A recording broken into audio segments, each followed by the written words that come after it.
So I'll kind of tell you a little bit of my story. My story has a lot of bits and pieces. Um, some of it is very, very personal in terms of things that happened when I was a young boy. Um, and I'm not the only person that has bad things happen to them, or have things that have happened to people they love that affects them greatly. And, so by no means am I saying I'm special. But as we all know, there's many ways to deal with our emotions, right? And one of the things that I dealt with was eating.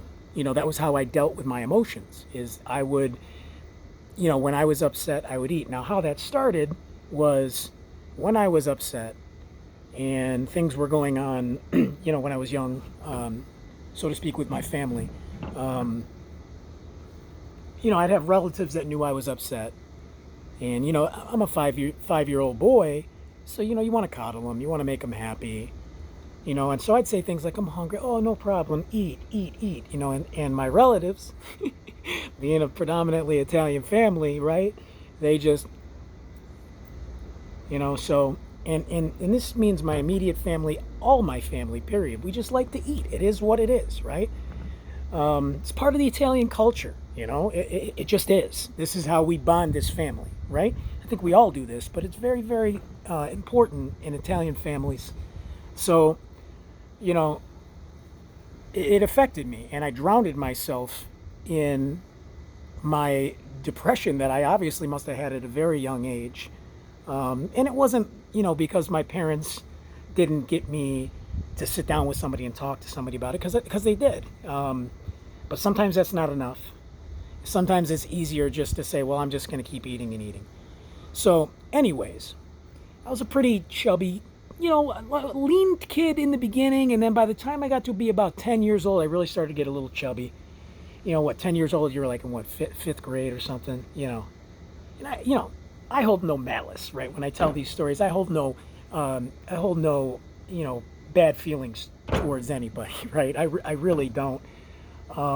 But there's some times when I was a young boy at like 10 years old where I hear some pretty mean cracks, you know what I mean, by some of the kids I went to school with. Ultimately, by the time I was like seventh or eighth grade, I was getting into fights, with some of my friends that lived on my street that would take their fat cracks, fat shame me, that kind of thing. And again, I don't hold any bad feelings. If I saw these guys today, not only would they be astonished, but they would also, it wouldn't be like that. I wouldn't let it be that way. We live, when we let go, we move on. But when I was a young man, that was a lot harder to do. A lot easier said than done, right? I'm an adult now, so we mature and we grow up and we realize you don't need to go around smacking people around all the time. But when I did that, I used my size to my advantage, and honestly, it made me a bully, because I knew I had two options. I could sit here and I could let these little shits run their mouth to me, these kids that I grew up with on my street and things like that, or I could pounce on top of them, teach them a lesson, and see how long they wanted to keep coming back for another lesson. Well, when this was going on, I was kind of coming into my own, and I was starting to feel like, screw you. Go ahead, make a crack, see what happens. You know what I mean? And then my dad said, let's move, because I got another job. So that's how I wound up from Buffalo to Cleveland. Is my father got a better job in Cleveland, and ultimately was a great thing, right?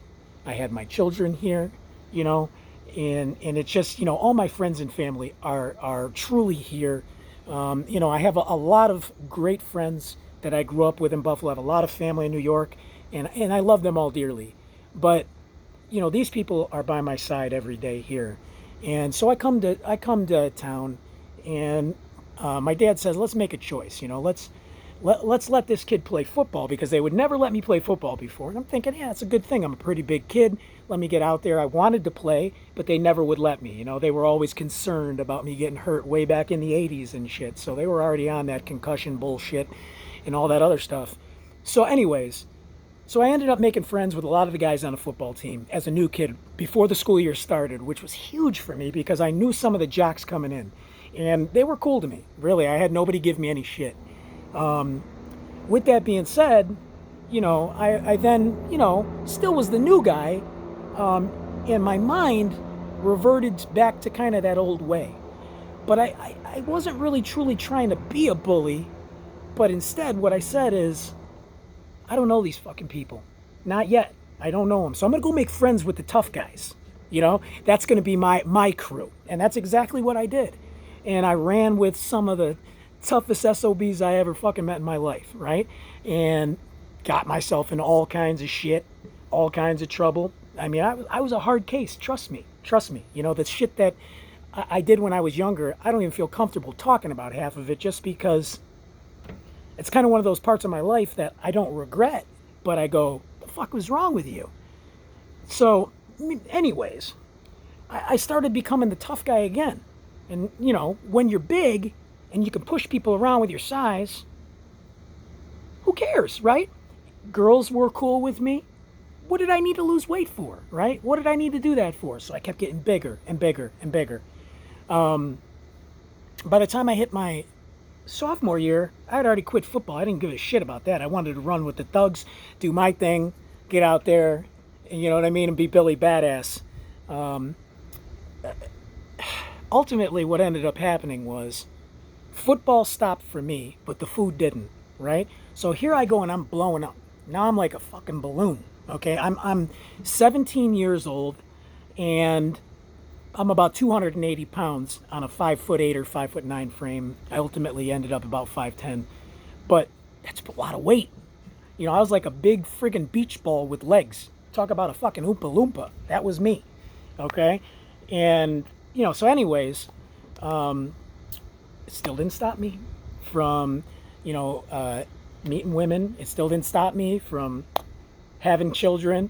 It still didn't stop me from getting jobs, because I can be charismatic. I have a good brain in my head, and employers like that, women like that, right? So, ultimately at the end of the day, if you're a confident person, which I've never really had a problem with my confidence, even as a big guy, you can carry your weight along with you, and everybody just kind of doesn't even think about it anymore. They're just like, hey, that's big script, right?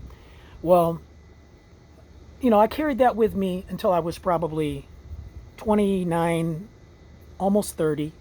And, I remember my oldest sons, I have 3 sons. My 2 oldest sons are from my previous marriage. And my oldest son was 10 at the time. And my second son was 7. And they both love sports, and I always love sports, always. Basketball's my thing, football's my thing, baseball, all that. I love it all.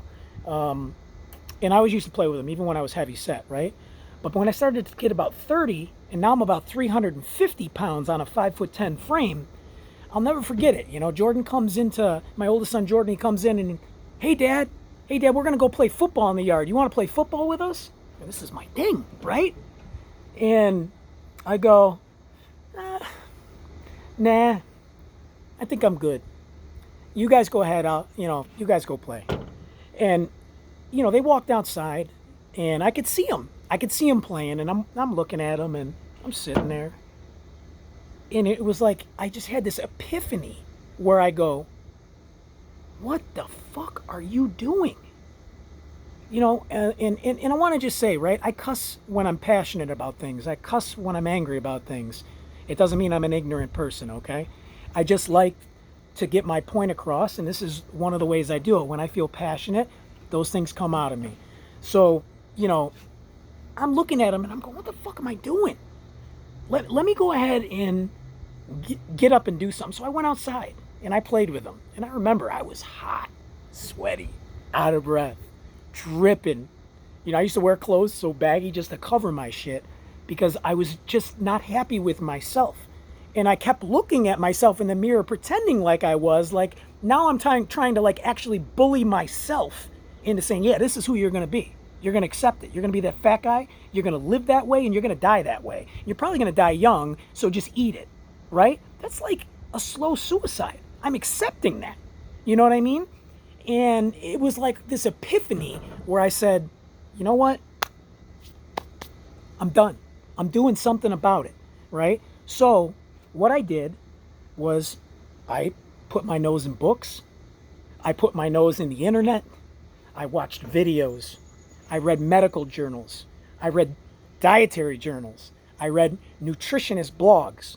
I tried everything that I could soak up and learn about fitness and how to take care of yourself, including down to the way that I ate and the way that I cooked, which, you guys will see my food eventually. I mean, some of you have already seen it. I mean, I know how to make things right, and I know how to make them healthy, and I know how to make them delicious, so you would never even think. You would never go, oh, he's eating diet food.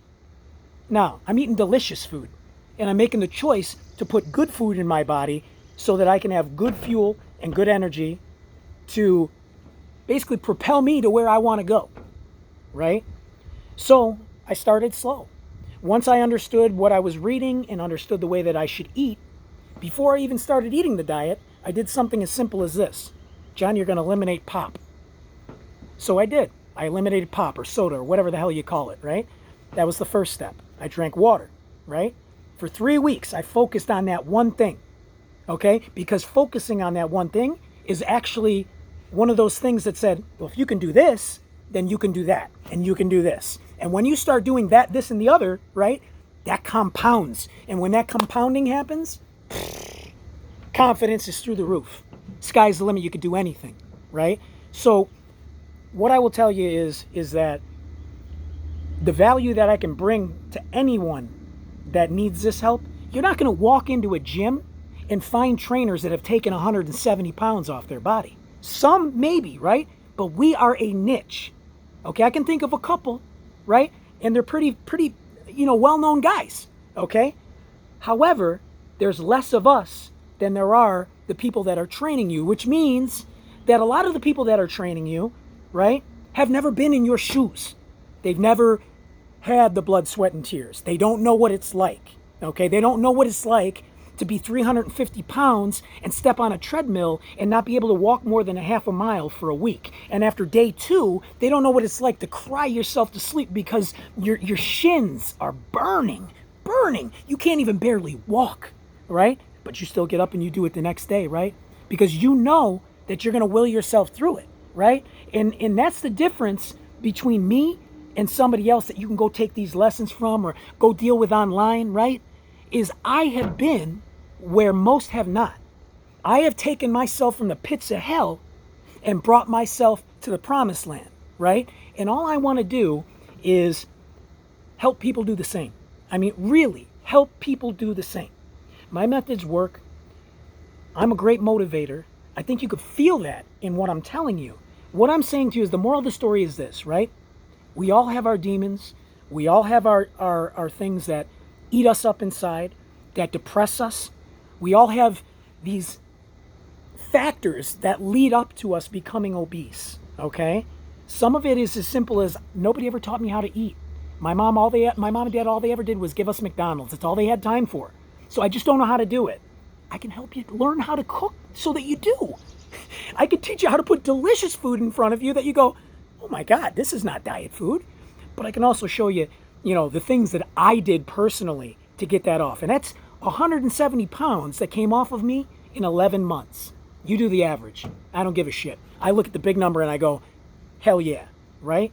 It's one of the most defining, proud moments I've ever had in my life, okay? This is the kind of thing that sets me apart in terms of the value I can bring to you. So, I want you guys to really, really listen to this. And if this isn't for you, fine, okay? There's going to be somebody it is. If it isn't for you and you know somebody it's for, well, will you please refer them, right? Because at the end of the day, there's no better help than somebody who understands where you're coming from. You know what I mean? There's no better help than getting into the trenches with somebody who's gone to war before. You want that veteran there. You want that experience with you because at the end of the day, what ends up happening is we get confused and scared if we don't have that support group around us, if we don't have those people who have been where we've been. You could bark down my throat to do 100 of these and 50 of those, but at the end of the day, if you haven't been where I've been, then your credibility's out the window. I'm not saying you can't help me, but you don't know. So when I tell you I'm hurting and you're going, nah, you can fight through it, but you don't know what my pain feels like. With me, I know what that feels like. So what I'm telling you is reach out to me, talk to me, pass me out. You know what I'm saying? Tell people about me, right? You know, tell them to request to be my friend. Tell them, I'm not going to turn them down. All they've got to do is say, I know Joe Blow, and Joe Blow could really use your help. I'll reach out to Joe Blow. Give me the info, right? Bottom line is this, right? I'm here to help. Please. You know what I'm saying? Tell your friends and family about me, okay? My methods work. We'll work with each other. You guys will get your hands on my weight loss guide. You know, that's going to help you get through this. We would plan that together, okay? We will plan that guide together and figure out what works best for you and take you to where you need to be. All right? You guys have a great night. Script is out.